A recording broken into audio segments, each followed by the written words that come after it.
wealth is not a reward. धन हमारा प्रतिफल नहीं है।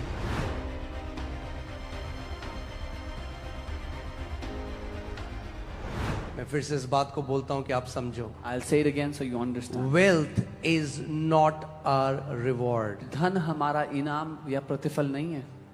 Wealth is just a tool. धन केवल एक टूल है, एक औजार है। It will be given to you with a purpose. एक मकसद के साथ, उद्देश्य के साथ वो आपको And दिया in जाएगा। the end, you will be held accountable to how did you use the wealth for the purpose for which God gave it to you. और अंत में आप जिम्मेदार ठहराए जाएंगे कि किस मकसद के लिए वो दिया गया था और आपने उसको कैसा इस्तेमाल किया है। मैं चाहता हूं कि ये आप राइट पर्सपेक्टिव में इस मैसेज को सुने, कि आप इसको समझें कि हमारा हृदय धन के पीछे नहीं है। I want you to hear this message in the right perspective so that you understand that our heart is not after money. किसी को 1 तोड़े दिए गए, One was given 1 किसी को talent, 5 दिए गए, one was given किसी 5, को 10 दिए गए, another was given 10 और 10 talents. आखिर में जवाबदारी हुई। And at the end, they were all accountable, answerable. आपको क्या लगता है जो परमेश्वर ने हमारे हाथ में दिया है इस पृथ्वी पे, अंत में जवाबदारी होगी? What do you think? What God has put in our hands on the earth, at the end we will have to give an account, give an answer. There are many Christians, even they have this perspective, it's my money, so what I want to do with my money, it's none of your business. बहुत से मसीह लोग ये सोचते हैं कि तो मेरा पैसा है, तो मैं अपने पैसे से जो कुछ भी करूं उससे तुम्हें क्या?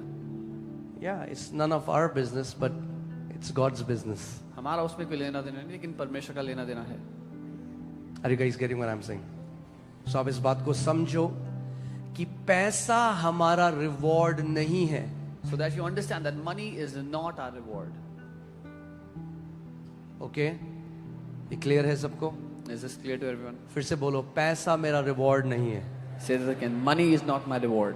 सो अगर किसी के पास ज्यादा पैसा है तो इसका मतलब ये नहीं कि परमेश्वर की तरफ से वो अप्रूव्ड है, If someone has more money, does not mean that they are approved of God या वो ब्लेस्ड है। or they are blessed. Reward तो आखिरी में मिलेगा, The reward will be given at जब the रेस end. को पूरी कर लोगे। रेस अभी सब भाग रहे हैं हम लोग। When you would have fulfilled your race. Right now, all of us are running our race. हाँ, आपने देखा है, अभी मैं रिसेंटली देख रहा था, और ये बहुत बारी होता है, एक सब लोग भाग रहे हैं, एक व्यक्ति सबसे आगे भाग रहा है, This happens a lot of times that everybody is running and there's one person running right in सबसे front. आगे भाग रहा है। Who's at the वो front. शायद किसी ने वीडियो देखी होगी, और वो एक रोप सा, एक रस्सा सा उसके सामने आ गया और उसका पाँव में फंस गया, And a rope came and got stuck in his feet. बिल्कुल एंड में, Right at the end. जहां पे पास्टर सामर्थ्य, वहां पे फिनिशिंग लाइन है। Right where I am, there was a finishing line. Side से एक रोप आई और उसके पाँव में फंस गई, A rope came and got entangled in his feet. लगड़ाता गया। And he was जो बगल में था वो तेजी से फंसता गया। he wasn't able to run. The person next to him ran ahead and won. अब मैं जो भी देखूं ना, मुझे उसमें गॉस्पेल दिखाई देता है, Whatever I see the gospel in it. मुझे उसमें एक मैसेज दिखाई देता है। I see a message in it.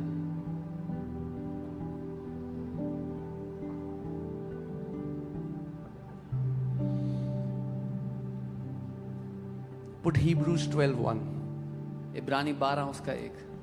हम लोग 12:1 देखते हैं, ताकि ये ना हो हम लोग मिसअंडरस्टैंड ना कर लें, क्योंकि मेरे को बहुत परमेश्वर ने धन दिया, तो मैं जो हूं प्रभु की तरफ से एकदम अप्रूव्ड, मेरा बहुत बढ़िया था मैं।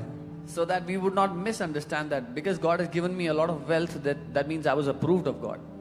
ठीक है, ये वचन आप यहां पर आए हो, मैं चाहता हूं हम हर एक चीज को सही, पैसे की एक जगह है, हम उसको वहीं रखें, उससे ऊपर नहीं रख सकते पैसे को। कितने लोग समझ रहे मेरी बात को? You have come here and I want you to have a right perspective from the word. There is a place for money and we should not place it above its अगर place. पैसे को उसकी जगह से ऊपर रखोगे जहां परमेश्वर ने नहीं रखा, तो पूरी लाइफ में डिसऑर्डर आ जाएगा। If you will put money in that place which God has not given to money, then there will be a disorder in क्योंकि your whole life. परमेश्वर ने हर एक चीज का ऑर्डर नियुक्त किया है। Because God has ordained an order for everything in life. यहां देखिए क्या लिखा है, Look what it says. इस कारण जबकि गवाहों का ऐसा बड़ा बादल हमको घेरे हुए है। Therefore we also, since we are surrounded by so great a cloud of witnesses. कौन है ये गवाहों का बादल? Who are these witnesses, this ये cloud of वो witnesses? संत हैं जो हमसे पहले मसीह में सो गए और महिमा में जिन्होंने प्रवेश किया। These are those saints who slept in the Lord before us and have entered into glory. मगर आपको पता है कई बारी वो, अब मैं कैसे आपको बताऊं, कुछ लोग इस बात को समझेंगे नहीं, मगर कई बारी प्रभु अलाव करता है उनको भी आकर वो भी स्वर्गदूतों के साथ देखते हैं।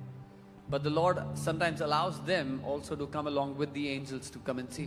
मैं रोहिणी में था, एक छोटा सा घर था जहां पे मीटिंग चल रही थी, I was in Rohini in a small house, there was a meeting going on. और प्रभु ने मुझे जो वचन दिया था वो ऑनर के ऊपर दिया था, आदर के ऊपर, And the word that the Lord had given to me was on honor.